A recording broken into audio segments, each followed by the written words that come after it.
Episode of Paranormal Encyclopedia. As always, I'm your host, Kevin Mears, the demonologist in Paranormal Encyclopedia.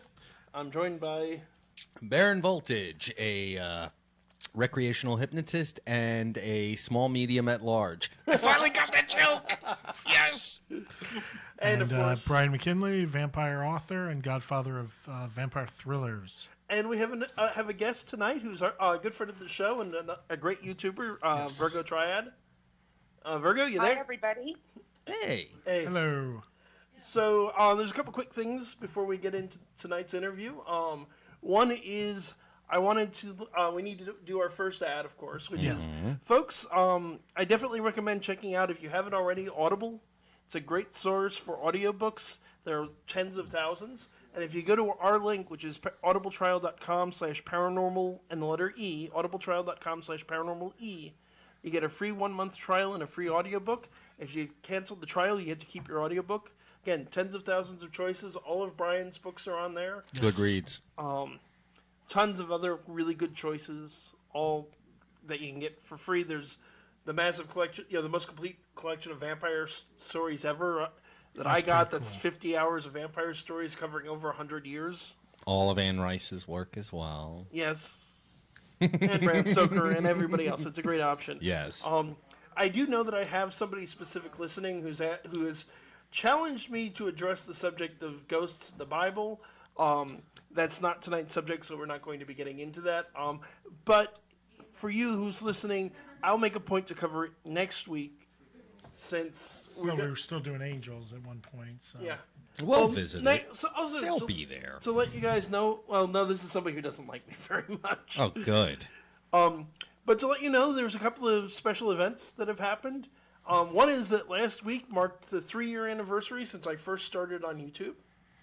The other, Wow. Yes. yeah, I've been doing this a long time. Golf clap.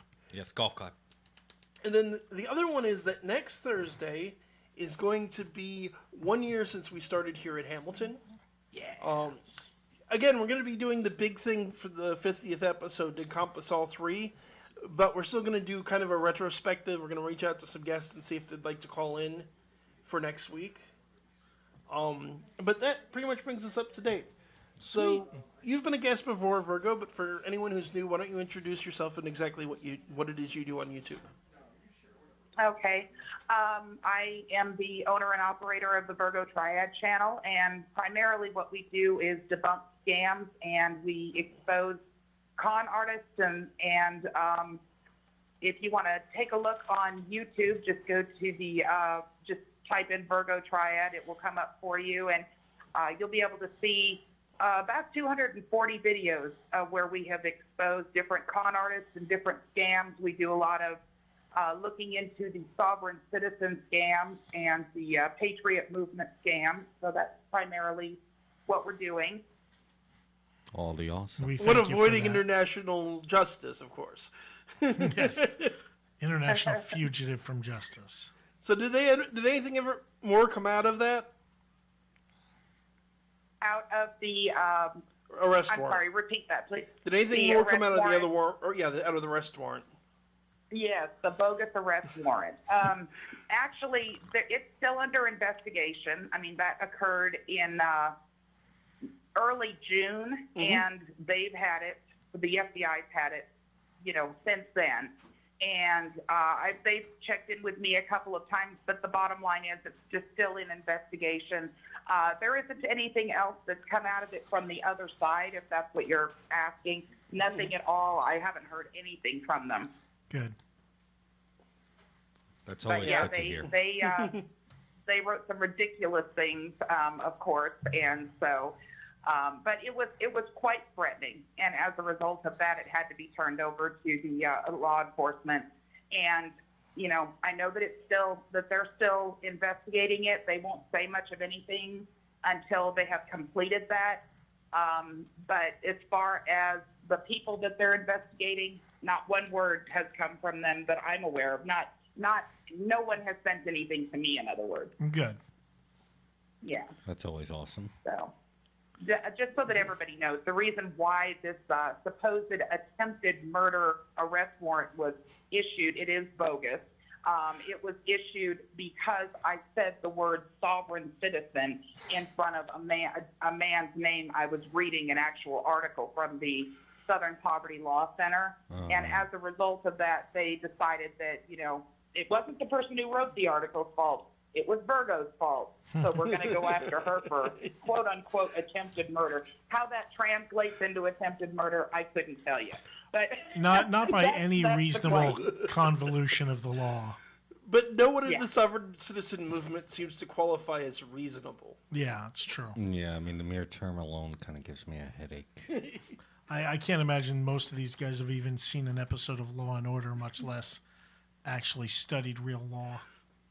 They don't even I found after actually looking into the majority, for the last couple of years, the majority of these people get their laws from what I would call a jailhouse lawyer. Okay. And that's, kind of how they learn it all. Then there's those that decide that they want to go to YouTube University and learn it. So, we have kind of a different grouping of individuals depending on what group you're talking about. If you're talking about Freemen on the Land or the Moors, or if you're talking about the people that are just plain calling themselves sovereign citizens or sovereigns, the Patriot movement, they all get their information from websites, blogs, but the majority, jailhouse lawyers. Yeah. Well, the irony, particularly with the Moorish Science Temple, which is what the Moorish Americans are loosely affiliated with, is the actual Moorish Science Temple, which is a bit of an unusual religious movement to begin with, condemns the sovereign side of what. It's like, no, don't do this nonsense. It's ridiculous. So they're not even mainstream Moorish Americans by that definition. Oh man, Well, there is a person that is part of our little group, watchdog group, I guess you would call it, that actually contacted the Moorish Temple, Science Temple group and spoke to them, and they informed him that absolutely they do not approve of what the Moorish, so to speak, that are on making videos and spreading the sovereign citizen nonsense. They do not approve of any of that. They have absolutely no idea where they have gotten it from, but it certainly is not the Science Temple. So, I think 99. We've addressed that also. Yeah, I think 99% of the Moorish Americans that are claiming to be sovereigns probably are like everybody else. They saw a YouTube video. They met a jailhouse lawyer. They've read a bunch of conspiracy websites. They don't even. Most of them seem to, I think, probably barely know about the actual Moorish Science Temple. What is that anyway?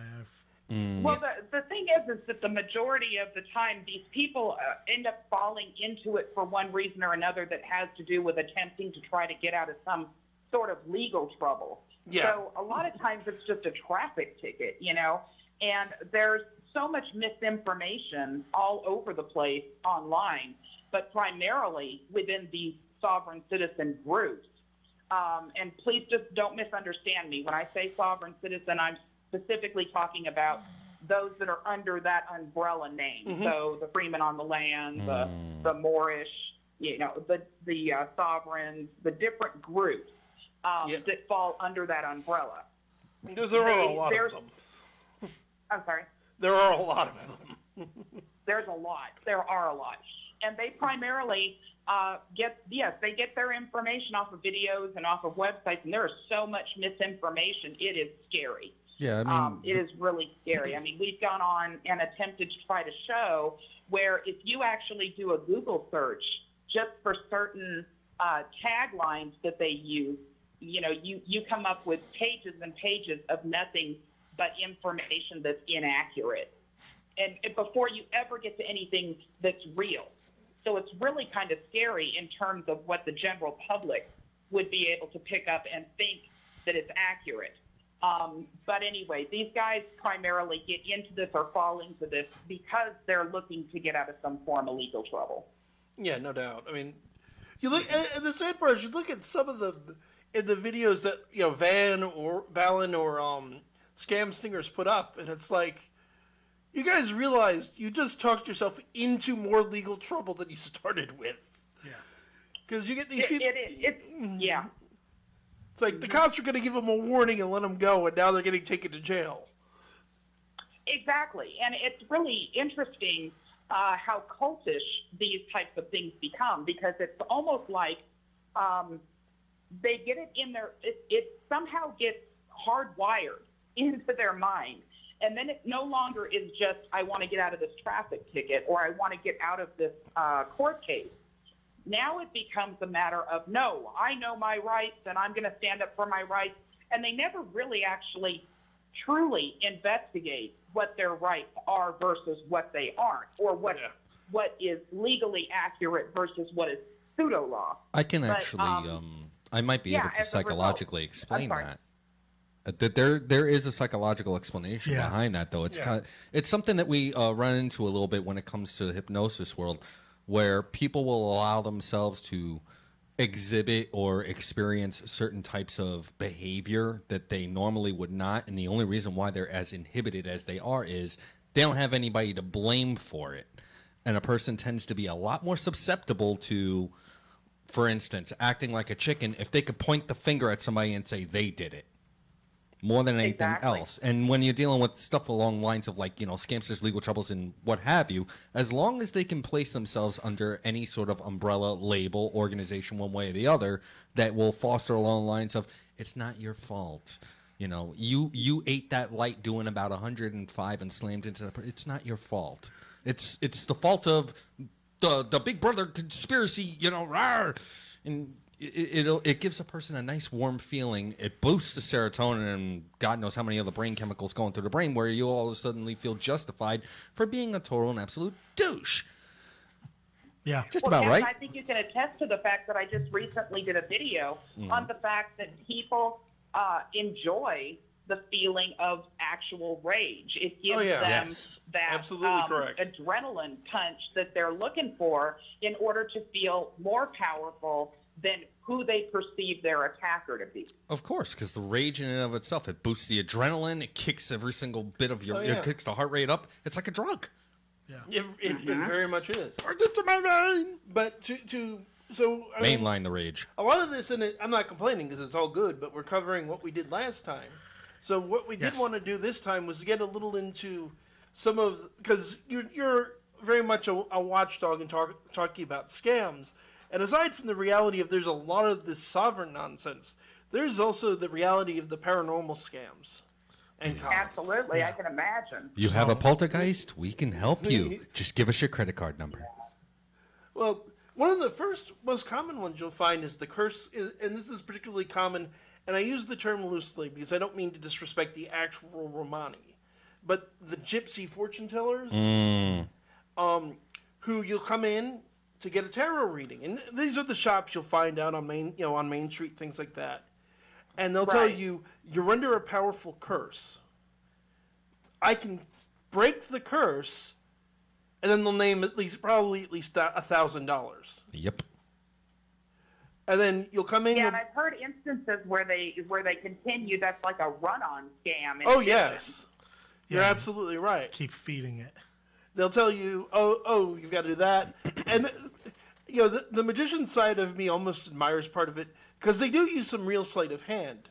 Because you'll bring back the money, and they're like, oh well, I can't actually touch the money. The money itself is what's cursed and unclean. Put it into this bag, and then they'll set the bag on fire to destroy the money. But of course, they've since used sleight of hand to hide the money and walked off with it. But it seems like they just burned the money you gave them. Or they'll crack an egg and blood will come out of the egg instead of yolk. Couple of mentalism tricks that they'll use left and right. Oh gosh, John Edward. That was a little. Oh God. The sorry. mediums. That was a little cold reading. Oh yeah. Yes, Brian, cold reading. Exactly. Yes. The mediums are in particular, and this also covers a lot of psychics. Come get a reading from Miss Cleo. She's the channel today I found out did a video about her. Yeah. She's actually a pretty interesting person. Yeah, I also heard about her as well. Yeah. You know, she's dead now. You heard about that? Yes, I know. Yep. Never saw it coming. You know, it wasn't actually her company. She's just she's a paid actress. And one of like their most biggest producers of it too. She was getting a cut of the profits, but that was about it. And it's like, whoa. She was the Billy Mays of psychics. Hey, do not knock the great Billy Mays, okay? That man alone was the master of cocaine. No. That straight up, that is another manipulative tactic that he used, but it's also a marketing tactic. I'm not sure if you've heard of it before, Virgo. It's called neuro-linguistic programming. Yeah. Yes. Actually, yes. Yes, a king of it. He is like the greatest modern example of it, but he did it in a very harmless way. He wants you to buy this product. Here, it is the great and powerful sprinkling water. It's here for you. It will seal your problems. It will make you feel great. Call and buy it now. Yeah. And hey, Pulit's free if you want to send us some money for the promotion there. Yeah, right. We'll take it. There it is. You know, and I know that a lot of scam artists will take a look at individuals. Like, let's say, for instance, if you're doing a massive crowd bit. This is some of the stuff that I've done with my stage hypnosis. I take a look around the crowd, and I see who's reacting and paying attention the most. Who's leaning forward. Whose eyes are not on their phone. Who's not looking elsewhere. There's an easy mark. And then I'll immediately start directing every single bit of my conversation to them, and I'll purposely spend a little bit more times with eye contact with them. And I'll start doing cold reading left and right just to get them a little bit more hooked. And the next thing you know, they want to be able to do stuff that they would have never thought they would have because they get to point the finger. Well, cold readings are it's the thing about cold reading. Cold reading is used by scam artists all the time. Oh, yes. But it's used by lots of people. It's used by psychiatrists, it's used by hypnotists, it's used by stage magicians. I mean, we stage magicians make, especially mentalists, make our bread and butter off cold reading people. It's fun. And for people in the audience who are wondering what cold reading is, because I think that's a fair question, cold reading is playing statistical odds, as well as a bit of understanding how to read a person. Right now, speaking on the radio, with hopefully a couple hundred listeners. Hopefully. I can just about guarantee there's a middle-aged male listening right now who has recently lost a father figure in their life who was, just before they died, suffering from chest tightness, pain. And I guarantee there's somebody out there listening that all of this applies to. Because in a crowd of a couple hundred, there's probably at least one person who's middle-aged. Oh, yeah. On top of that, anyone who's middle-aged, there's a good chance that you've lost your father. And if not your father, well, your grandfather's still a father figure. Or an uncle. A very close uncle could be a father figure. And on top of that, one, heart disease is very common in the United States. Cancer is another you could always pitch on. Yeah. And two, I said tightness in the chest. I didn't say it was a heart attack. They'll find some people have it. It's also what's called the Barnum effect. People have a desire to believe. They will fill in the blanks that you leave. This is why you'll get a psychic who will go, "Who's Mary?" "Oh, my mother's name was Mary." And then when you ask the person later after their psychic reading, they'll say, "Oh, they knew my mother's name is Mary." No, they didn't. They just asked you who Mary was. Exactly. Yeah, could have been your sister, could have been your cousin, could have been your kid. Yeah. Could be you don't know anyone named Mary. And exactly. Or hey, their name might be Mary. Yeah. There it is. It kicks in. And the trick is, a lot of people, and this goes for all types of scams, and this goes for the sovereign movement. There's this feeling that I'm smarter than that. Mm-hmm. And the truth is, you probably aren't. If a performer is very good at what they do, if a con artist is very good, and this is where neuro-linguistic programming comes into it, they can sound very convincing. Yeah. And they can play. Statistics actually state that more intelligent people actually get scammed more often or fall for a scam more often than people with lower IQs. That's true. I've had a heck of a lot easier time being able to NLP somebody out and do a cold read on somebody with 2 PhDs over somebody with a high school diploma. Every time. It's fun. I bet you it's because of greater imagination, greater creativity, more of a desire. Yeah, your cognitive skills don't necessarily come into play to stop your imagination from going wild. And people that have, larger or higher IQs and kind of we'll just say that people that are more intelligent, they have both. They have the capacity to have that massive imagination along with the cognitive skills. And there's one other the two don't tend to combine, especially if it's something that they want to hear. Yeah. There's also one other little personality aspect that comes with that intelligence and all those credentials. Arrogance. Believing you'd be able to actually spot it easily. So you're not going to be looking that hard. So narcissism is a big one that creates it'll make you a fool. Oh yes, every time. I love doing it. Here's another one that works very well. Education. The best speaking as a magician, because trust me, the psychology of being a magician is we're con artists that aren't trying to steal your money, basically. Basically, it's the same mentality. It's the same some of the same tricks that we're using. The more educated you are, often the easier it is to fool you. Because if I'm doing a very simple trick like levitating a dollar bill, there's 100 ways to do that. But there's a real simple one. I'm using a piece of what they call invisible thread. You can look it up online. It's very fine thread that's almost impossible to see. To levitate a dollar bill, and it's floating around. If I start talking about, I'm using the magnetic field of the Earth, and it's refracting off of my hand, the magnetism in my hands. Somebody who's only got a high school diploma or less is going to go, durr. Somebody who has an education, especially somebody who knows a little bit about physics but not that much, is going to listen to me because it's going to sound like something they've heard about.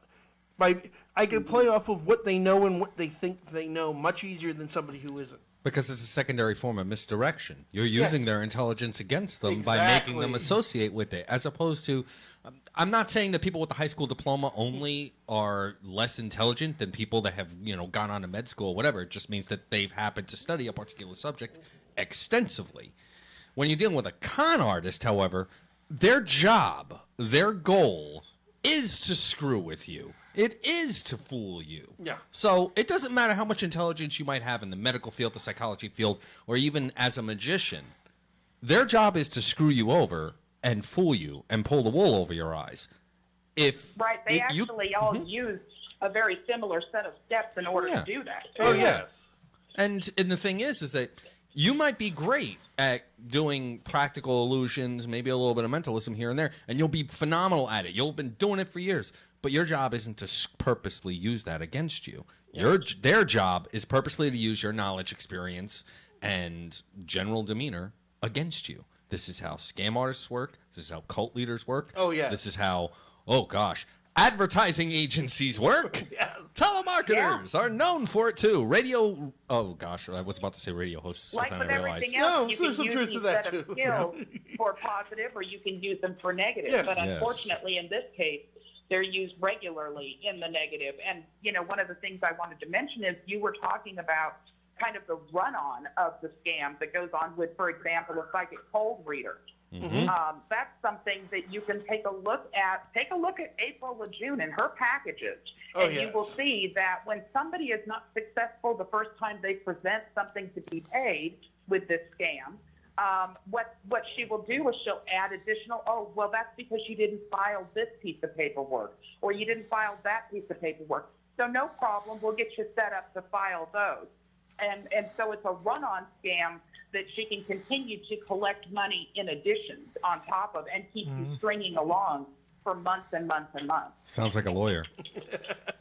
We need about a $250 filing fee for that particular form. The sooner you can get that to me, the sooner we can actually push this process along. Yes. Some of the stuff I learned in my paralegal studies. And this is what, Virgo, at the beginning of the show, you said that it's very similar to a cult, and you're absolutely right. The mindset is across the board very similar. And, as a devoutly religious person, let's be completely honest, religions work this way too. Oh, yeah. Yes, they do. Yes. I'm reminded of there was an account of Jim Jones where his entire congregation was very, very holy. Okay? The best way to put it. All right? They hear the word. They think it's the word. It's fact. No problem whatsoever. He stood up on the pulpit. He held up a Bible. And he said, this thing has no power. Now, you have his entire congregation enthralled by him. But they're also enthralled by God in their minds and the book that the power holds over. And then he threw the book out into the congregation and it hit the ground. And he said, now, did you see anything happen to me? Is there a lightning bolt coming down to smite me? No, that must mean I'm more powerful than God. You must follow me, not the book. And they did. And here's the dangerous thing. And this will get me in trouble with Christians listening. Uh-oh. But there are Christians who take the Bible a little too seriously. I'm a Christian. You don't say. The Bible is the inspired word of God. I am not claiming otherwise. But God is perfect and infallible. The Bible is a book. It is the most, I would agree that it is probably the single most perfect and infallible book ever written, but the Bible is not God. The Bible is basically an early version of Wikipedia, which actually was probably edited more than any Wikipedia page in history. Yeah. You know, there's a reason why when you're writing a thesis or a doctorate or even a term paper in high school, they say you can't use it. Why? It's not 100% reliable. You get some of the stuff that you need to know in there. You get a couple of details. Well, we have to agree on two things here, guys. And one is that the Bible is not God, and two, Black's Law Dictionary is also not God. A law book. Exactly. There you go. Dictionary, okay? Especially, well, let's be clear. The second edition that was printed in like 1910 really isn't a law book. Because it's not just that they quote Black's Law Dictionary, and they quote it wrong, by the way. There you go. It's that they quote one that's decades out of dates. Because it's the thing, and I've got, you can find the one they most often quote, which is the second edition. They'll quote from that like it's the gospel, but they quote it wrong. The thing is, I have a friend that's an attorney, a very close friend that's an attorney, as a matter of fact, and she says all the time, yelling and screaming when I ask her questions about this. First of all, Black's Law Dictionary is simply a dictionary. Yes. It is not a law book at all. It never has been. It never was meant to be. It's the gospel according to St. Judge Judy. Don't be an idiot. Which isn't, and again, the Black's Law is a useful resource, especially if you keep the up-to-date version. Mm-hmm. If you're looking up terms, yeah, sure. But, the one with the Apocrypha editions of Judge Wapner. And here's another common thing you'll find, which also relates to a particular figure I want to talk about, who managed to hit the trifecta of nuts in being a young Earth creationist and a sovereign citizen. Oh gosh! But here we go. What you run into with this mindset is they tend to rely very heavily on experts. Oh, of course. Instead of doing their own research. So somebody on YouTube says that Black's Law Dictionary says X. So therefore, they just say Black's Law Dictionary says X. If you go and look up what the Black's Law actually said, what the actual definition is according to their own source, it doesn't say that. Context. Well, you know how many times I've debunked people in the comment section by using what Black's Law really says? Yeah. Oh my God! Because You they actually don't seem to be able to quote it properly. I had a funny comment come in a couple of weeks ago. It was from a Moorish person, quote unquote Moorish person, and they said this in the comments. Look this up in Black Man's Dictionary. Black Man's Dictionary. The Black Man's Dictionary. Dictionary. Right. Well, it's the other dictionary. It's the it's the special edition. It's the special edition. This is the gospel according to Malcolm. Yeah. Oh, I don't want to live on this planet anymore. But, and you'll find this as well. You find this with a lot of, and ultimately the guy I mentioned at the beginning of the show is a counterexample of this, because talking to him a little more, it was miscommunication on my part, not actually that he said what I thought he was saying. So, Chris, since you're on the chat and contributing, I will acknowledge that I was clearly mistaken. Huzzah. And we actually seem to agree, and we can get it. We'll get into that more next week. Mm-hmm. But what you run into is people quote sources, quote the expert quoting the source. a good example of this aside from Black's Law is this guy I wanted to bring up, who is Dr., and I use the term doctor loosely, Kent Hovind. In the young Earth creationist movement, the people that are absolutely convinced the world is 6,000 years old, and that Genesis is 100% literally, scientifically, provably true. He is the head of he is the top. This is the top expert right up there with Ken Ham. He has a whole series of videos on the subject that you can find all over YouTube. One of my personal favorite recent ones was how the existence of broccoli proves that evolution can't happen, because how could that have evolved? Oh, I remember that. We talked about that. Yes, we did. And the kicker there is broccoli didn't evolve. It's an example of selective breeding. Yes. It'd make an interesting argument for intelligent design and the idea of a directed, guided evolution, but it doesn't make a good argument for evolution doesn't happen. Not when it's demonstrably been manipulated by humans to its current state. But here's the thing. So, the reason I say that I use the term doctor loosely, he has, I want to say 4 now doctorates, none of which is from an accredited university. He doesn't even. The only thing he has from like a accredited school is his high school diploma. So he's the equivalent of a Kentucky colonel. Is pretty no, much. I would give more credit to a Kentucky colonel, because they actually have to do. And his doctorate his doctoral thesis is available online. I haven't taken a look at it yet, but having looked at a number of sources who have, the man needed a basic editor, not even a professional, just like somebody who could. Just run it through spell check, you know. It's just badly written. But here's the funny thing: he spent 10 years in prison for income tax evasion. Okay. Well, he'll say specifically structuring. The reality is he spent 10 years in prison for a laundry list of tax fraud charges. Red flag number 1. The simplest one, and the one that he says his supporters regularly say was completely made up, is what they call structuring. Structuring is when if you withdraw more than 10 grand out of the bank has to report it to the IRS. Right.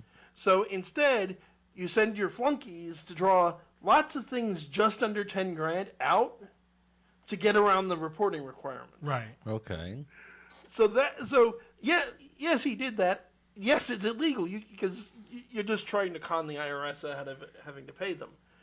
But here's where the sovereign angle comes in. When he gets called into court, he claims he is a sovereign child of God and therefore does not have to pay income tax. This is a good one, isn't it, guys? Yeah. It's a great. Isn't that a good one? Yeah. My brain just broke. I'd love to be able to, I'll be honest. I'd love to be able to legally and honestly do that. Wouldn't you like to stop paying income tax? If you could do it legally? Yeah. I get the purpose. Don't get me wrong. I get the purpose of income tax. I'm not necessarily saying it should be abolished, but it would be nice on a personal level not to have to pay into it. I usually don't make enough to have to pay it. The irony of that is that these people that are within this movement or actually fall for the scams within this movement, actually the majority of them consider themselves to be conservative, right? Yes. And, as conservatives, you have a basic core principle. The conservatives believe that you work hard, you make a living, you take care of your family, and you hold your cards close to the vest. You don't release money without fully researching and fully understanding what charity you might be giving to, or who you might be lending money out to, or what you might be investing in, right? Yeah. Sounds like common sense.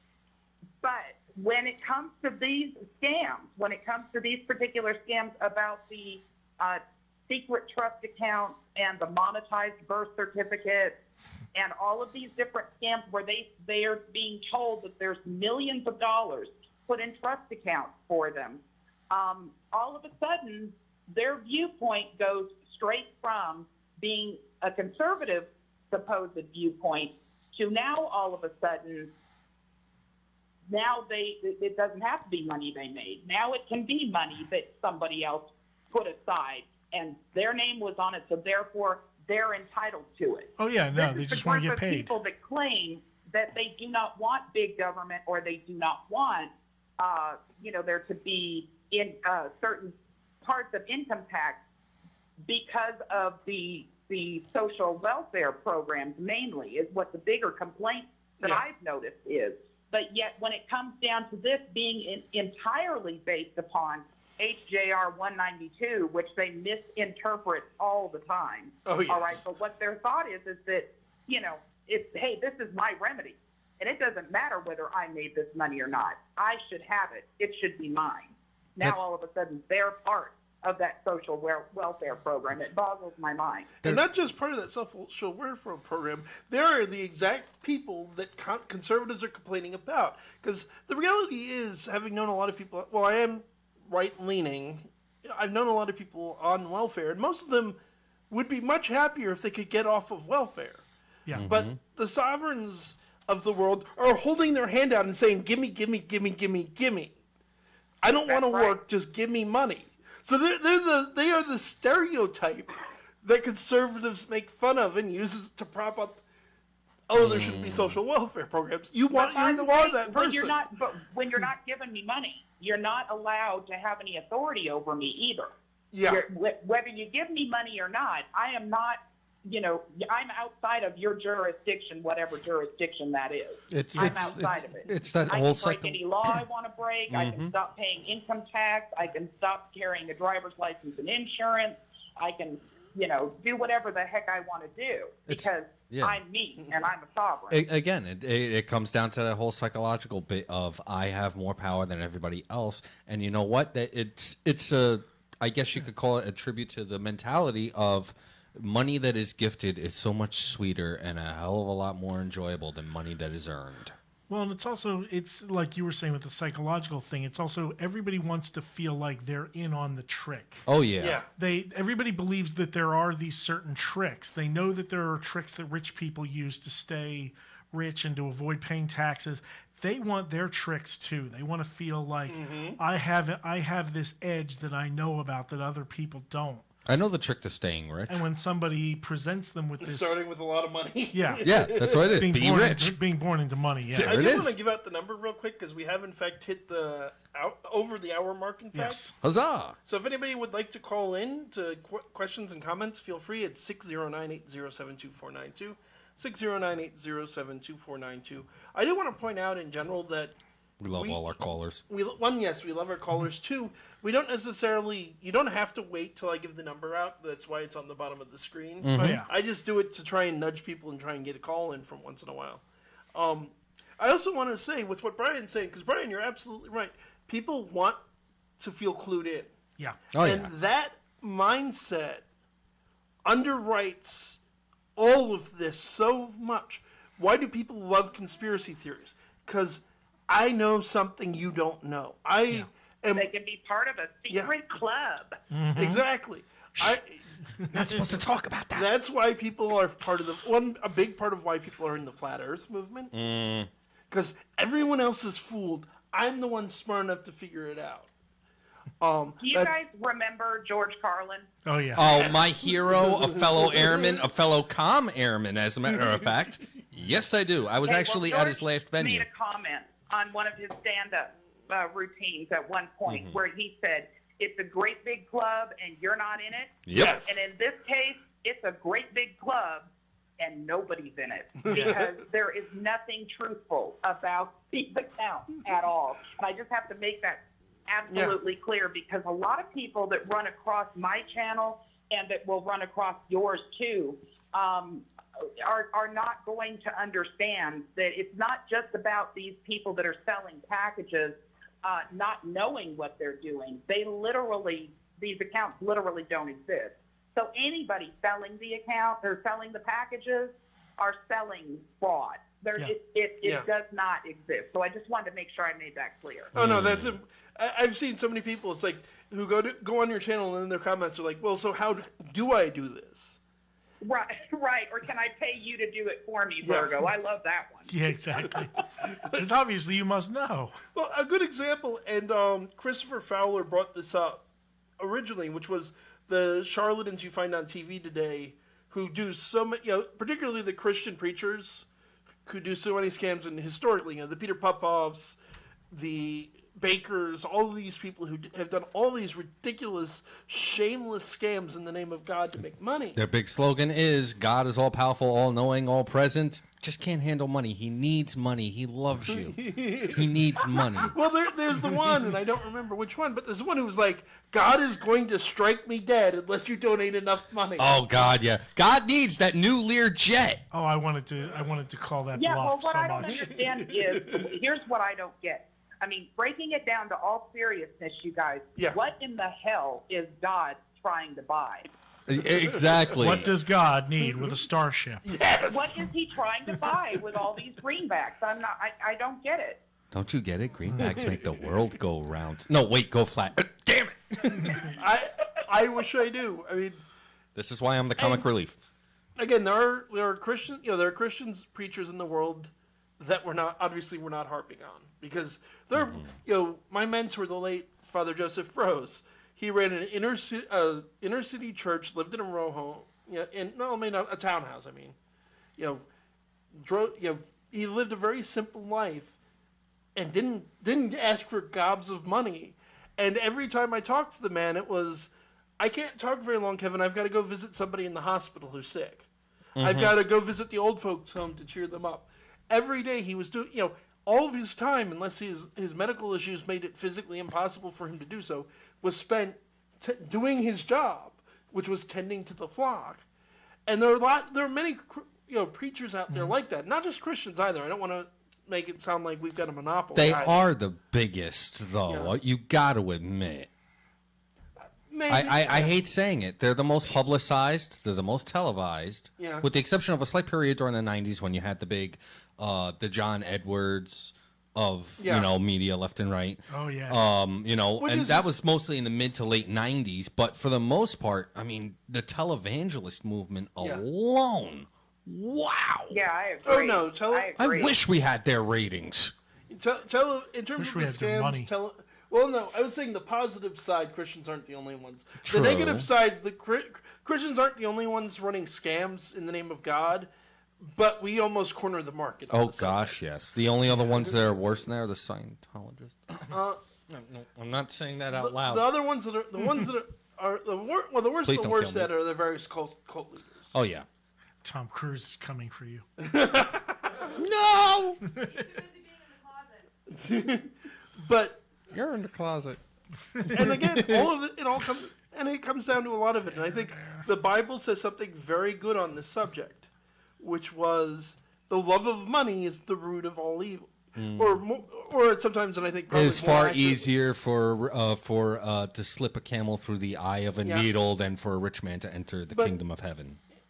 Which actually, as I understand it, it's not a mistranslation, but there's a misunderstanding there. Because there was basically the city of Jerusalem had a back gate that was where you would go at night, and was very narrow, and it was very difficult to get a camel through, that they called the eye of the needle.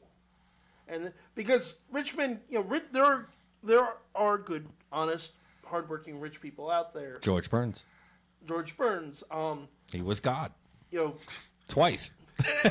Bill Gates does Morgan lot Freeman. He's been God several times. He was three times. Morgan Freeman does a lot of charitable work. Another airman. Bill Gates does a lot of charitable work. Mm-hmm. There are a lot of, but greed, that love of money, that money as a driving force. Oh yes, is a central part of maybe not all, but a huge portion of the problems with the world, especially in America.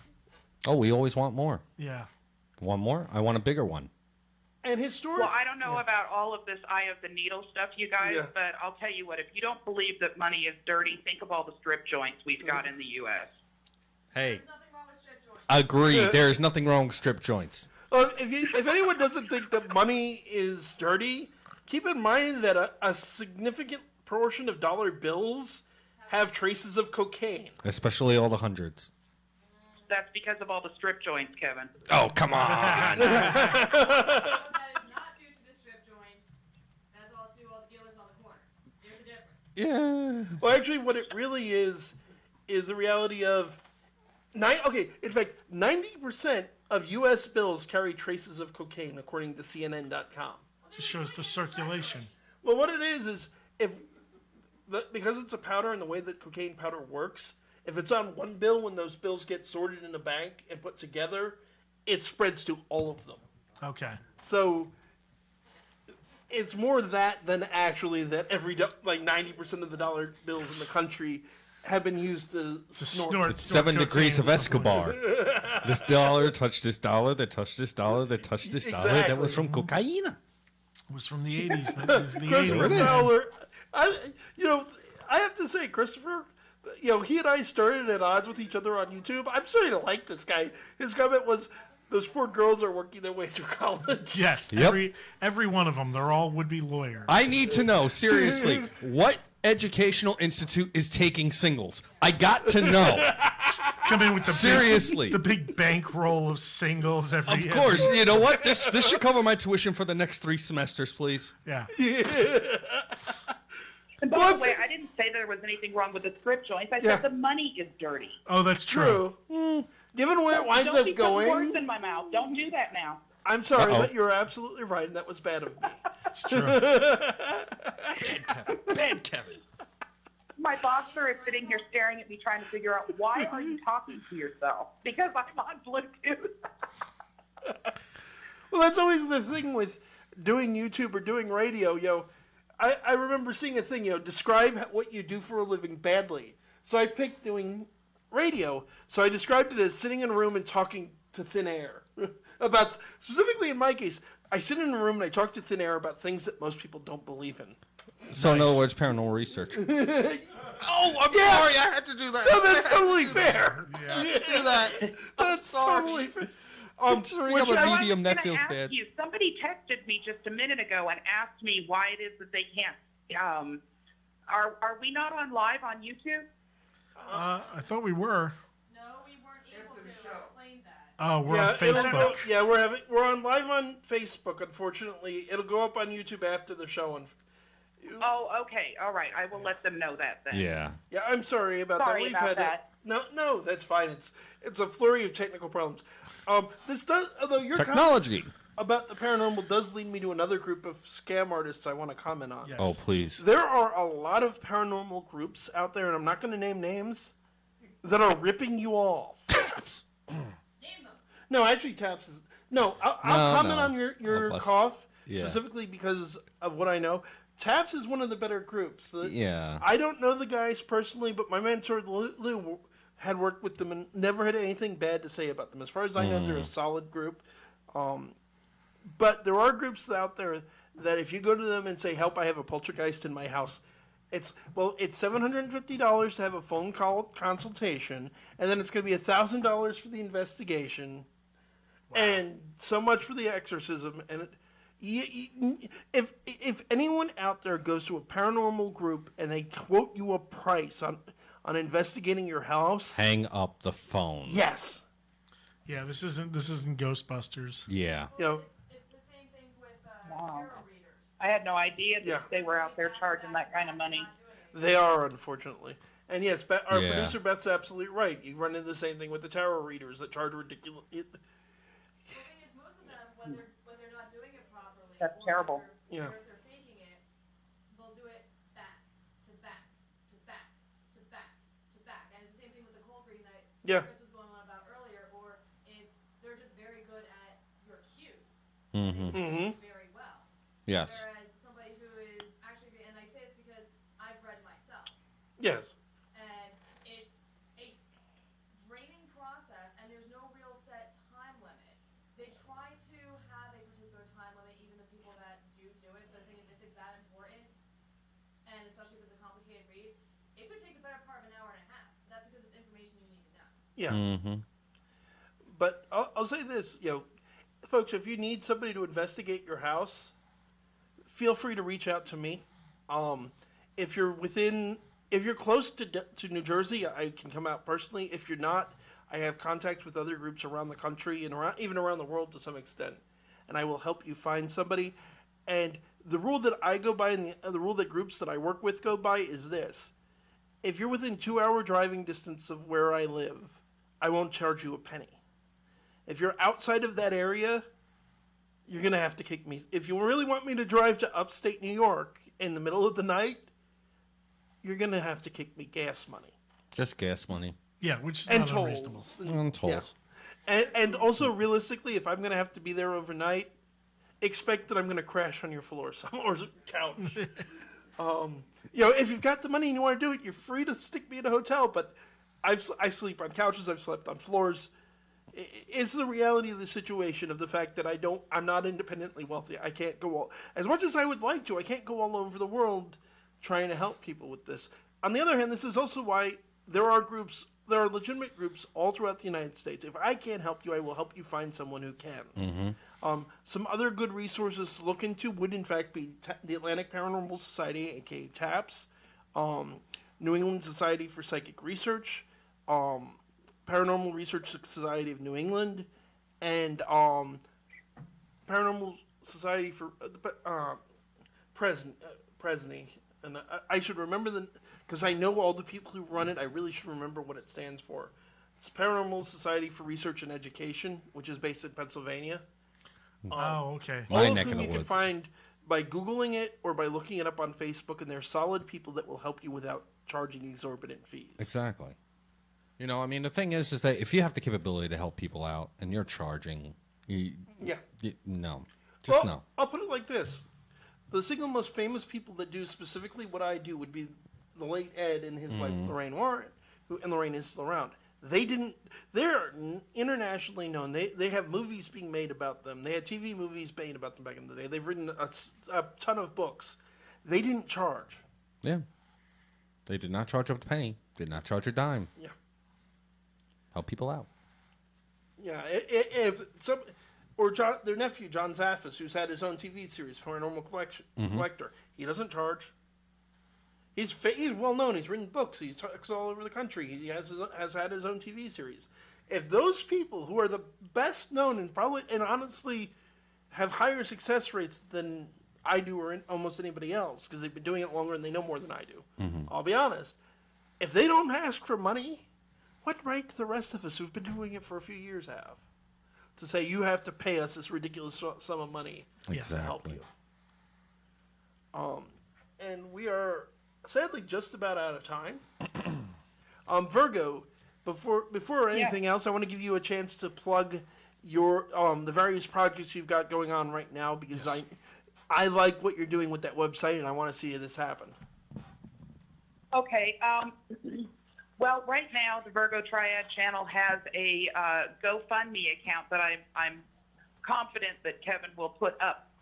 Yep, it'll be in the description the tonight. section or in the description. Mm-hmm. For people to take a look at. What that's for is the VirgoTriad.com website, and that website is going to be a rather large platform. It's not just going to be a normal little website. This will have a debunking index in it that will assist people with being able to find the truth about facts that it right now is taking you 15 to 20 pages to actually get to because of these scams that are going on. It will have some support groups. We're going to have a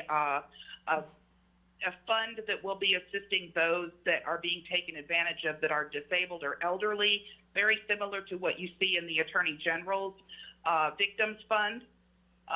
We will have virtually every scam that we can find that's online on any social media platform or web pages alone that will be taken apart and researched and put on that website so that people can be aware. There needs to be a much larger platform for people to take a look at and check in order to ensure that they're not being taken advantage of. And right now, there just simply isn't anything like that out there. So it's desperately needed. That kind of platform is rather expensive, and that is the reason the GoFundMe is set up. For people that choose to donate $50 or more, the ebook is coming out September 25th. It's going to be provided to those people as a token of thank you, basically, to those that provide a donation of $50 or more. And then, of course, it will, after the fact, it'll be going up for sale in addition after October 1st for those that just want the ebook and don't want to donate to GoFundMe. But it's a very good cause. It's something that my researchers and people from the FBI, lots of law enforcement have assisted with trying to get going. And this, quite simply, is just the easiest way to try and get kind of the community involved, the online community involved in an attempt to try to help get the funds together to get that site put up. And I'll say flat out, if it isn't already clear to my audience, I really support what you're doing here. This is why I was happy to have you back. This is why I'm happy to promote it. People need to know, and need to stop being, you shall know the truth, and the truth shall set you free, from the Bible, and of course the CIA's motto. Mm-hmm. People need this information, and I applaud your efforts to get it out there. Well, thank you so much, and I really appreciate you allowing me to, kind of pump up my own campaign on your channels also. Our pleasure. Because, it desperately needs more media out there for people to be aware that the GoFundMe is set up. It's a campaign for a very specific purpose. It's not just a, hey, I need a new car type of thing, Although and it's something like that's going to benefit. I mean, like you said, you're gonna have a victims fund on there. This is going to benefit a lot of people that are being hurt. Because there's so many. I mean, I don't know whether you guys have actually heard them or not, Kevin. You probably have. Penny Metheny, she is disabled, very disabled. She just not too long ago had a stroke in addition. I'm so sorry to hear care of that. a disabled son.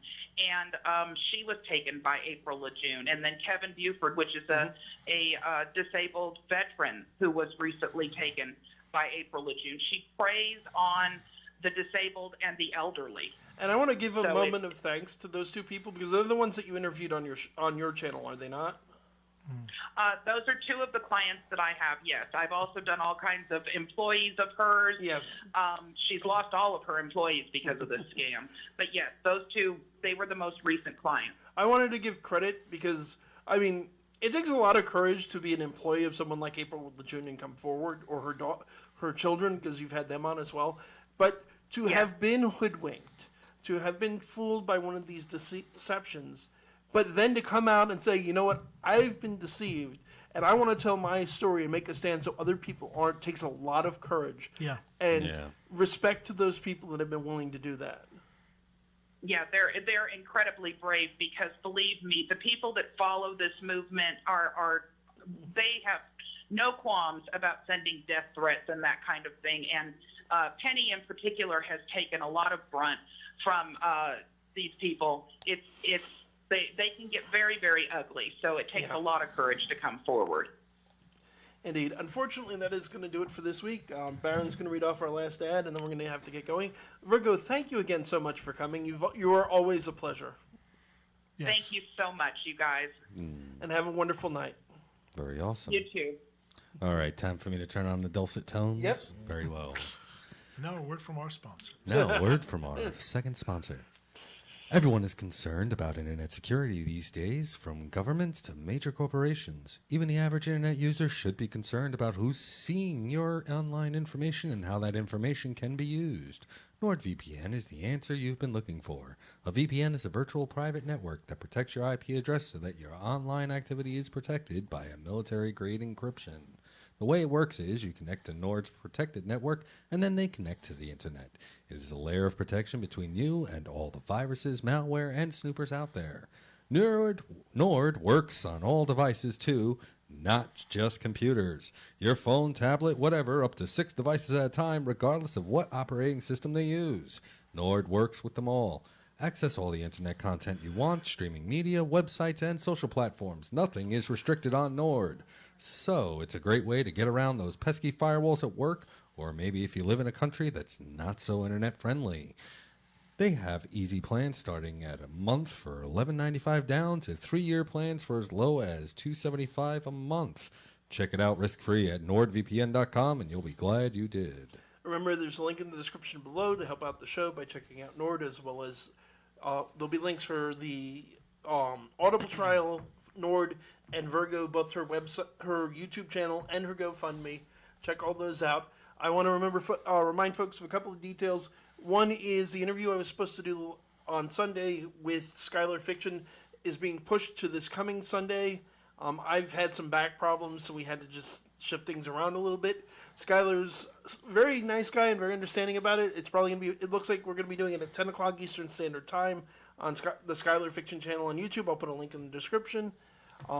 Remember, next week is going to be a special retrospective. We're going to see if we can drag anybody in. Since Tuesday makes 1 year since we started up here on Hamilton Radio. If anybody out there is listening has questions or comments, please feel free to call in next week or email us if you're not comfortable going out live on air. But that's going to do it for tonight. This is Kevin Mears saying good night and God bless. Brian McKinley.